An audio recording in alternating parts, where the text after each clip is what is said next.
अब जाते जाते भी ना हो तो क्या काम के। But I can not speak in English. हाँ, I can not speak in English but understand your feelings.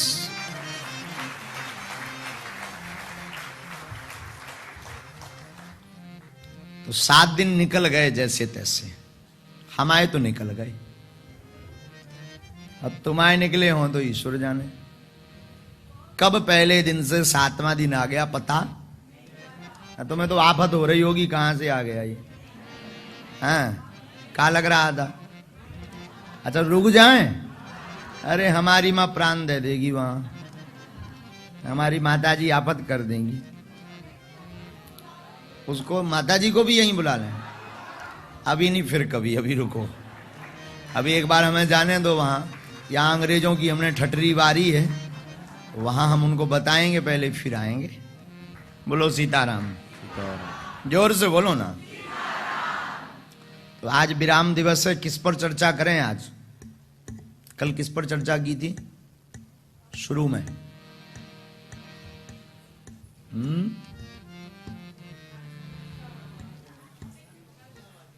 अपेक्षा। अपेक्षा किस पर रखो, परमात्मा पर। हाँ, आज अरोरा जी कहां गए, चले गए क्या। सामने बैठे तो हमें फिर कुछ कनेक्शन लगे। वहां विनायक के पास पहुंचो। इनका एक सूत्र है, क्या नाम है उस सूत्र का, हैप्पीनेस। हैप्पीनेस मीन्स, तो आज हम प्रसन्नता पर चर्चा करते हैं।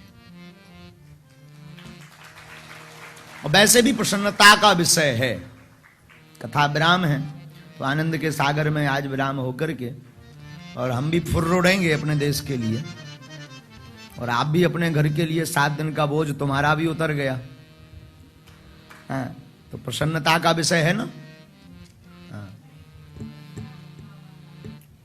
साधु जी, एक बात करोड़ों की याद रखना। बात यह है, हमने शायद परसों आपको बताया था, भगवान श्री कृष्ण का अवतार ही मुस्कुराहट के लिए हुआ। भगवान श्री कृष्ण का अवतार सिर्फ मुस्कुराहट के लिए हुआ। भगवान मुस्कुराए, मुस्कुराने के अलावा पूरे जीवन काल में भगवान ने कुछ नहीं किया। एक बार किसी भक्त ने भगवान से पूछा कि आप धराधाम पर आते हैं तो कंस का या रावण का वध करने आते होंगे। भगवान बोले नो। अगर अंग्रेजी में कहा होगा तो नो कहा होगा। तो भगवान से किसी ने पूछा कि आप इस पृथ्वी पर अवतार लेकर के आते हैं तो आप कंस को, राजा कंस, राक्षसों को मारने के लिए, वध करने के लिए आते हैं। भगवान बोले नहीं। तो फिर किस लिए आते हो। भगवान ने बहुत प्यारा जवाब दिया, बोले हम अपने भक्तों के दर्शन के लिए इस पृथ्वी पर आते हैं। तो किसी ने कहा कि भक्त तो आपके दर्शन के लिए ललायत रहते, फिर आप भक्तों के दर्शन क्यों करना चाहते हैं। भगवान ने बहुत करोड़ों की बात कही। हमारे ठाकुर जी बोले भैया, जितने भक्त हमारे दर्शन करने को ललायत रहते उससे कई गुना ज्यादा हम अपने भक्तों के दर्शन के लिए ललायत रहते। तो भगवान पृथ्वी पर आकर सिखाते क्या है। भगवान का एक सूत्र ही है प्रसन्नता। और जीवन में हर हाल में, जीवन के हर रंग में हंसना तू सीख जाए। हर रंग में आप हंसना सीख जाओ। मैं निवेदन करूं, जिस दिन आप प्रसन्न रहना सीख जाएंगे, बड़े से बड़े संकट आपके सामने मुस्कुरा करके नतमस्तक हो जाएंगे।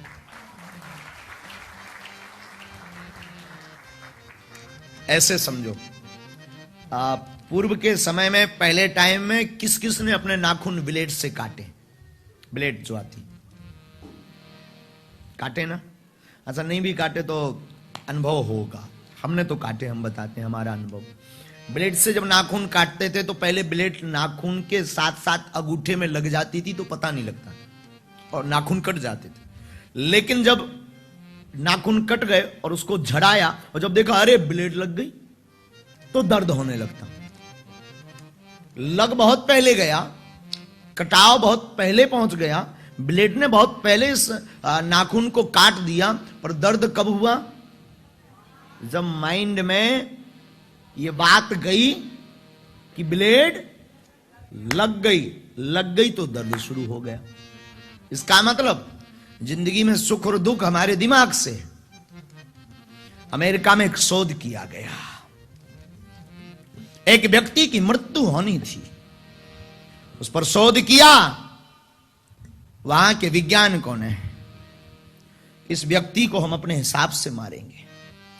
किसी ने कहा कैसे मारोगे? वैज्ञानिकों ने कहा हम अपने हिसाब से मारेंगे।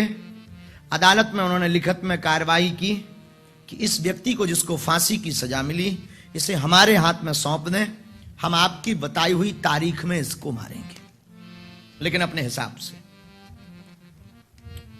और जेल में ही उस व्यक्ति के कान में आवाज बताई गई बार बार कि तुम्हें मारा तो जाएगा, पर फांसी से नहीं, तुम्हारी मृत्यु होगी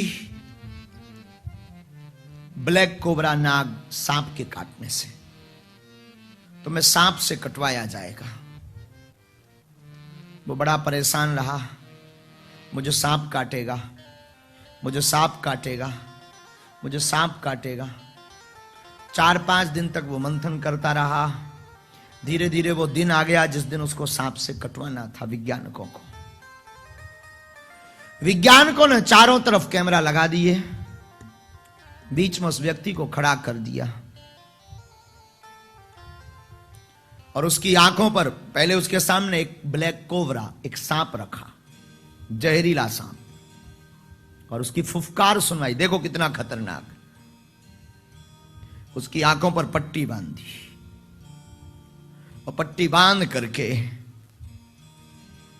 उसके हाथ को पकड़ा तो वो छटपटाया, मत काटो मुझे, मत कटवाओ मुझे, मत मारो मुझे, मत मारो, सांप से मत मुझे मरवाओ, जहर चढ़ जाएगा, मैं मर जाऊंगा, मैं क्षमा मांगता हूं।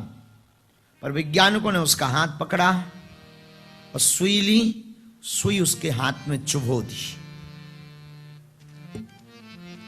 और उसको कान में बोल दिया कि तुझे सांप ने काट लिया। पट्टी को खोला।